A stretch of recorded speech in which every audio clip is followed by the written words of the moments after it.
Little Sénégal est le meilleur de deux mondes. Un microcosme dans lequel les Ouest-Africains se retrouvent lorsqu'ils ont le mal du pays pour se procurer quelques denrées venues tout droit du continent ou savourer des plats authentiques comme l'attiéké ou le tieboudjen. Parfois, nous venons manger ici lorsque le Sénégal nous manque. Vous savez, quand on a un peu de temps et qu'on ne travaille pas, nous venons manger ici. À Little Sénégal, même si les affaires marchent, le nombre de restaurants et de commerces a nettement diminué au cours de la dernière décennie.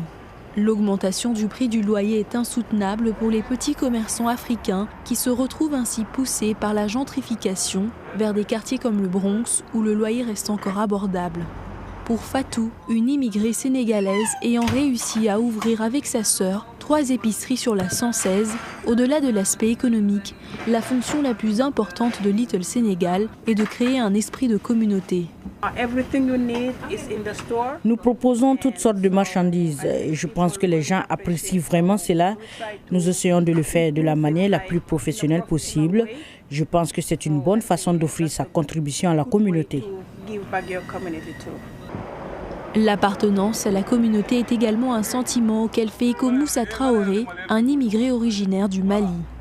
Selon lui, Little Sénégal, qui abrite à la fois le consulat du Sénégal et l'Association des Sénégalais de New York, n'est pas une représentation du Sénégal, mais plutôt de l'Afrique de l'Ouest, y compris des pays anglophones comme le Ghana ou le Nigeria.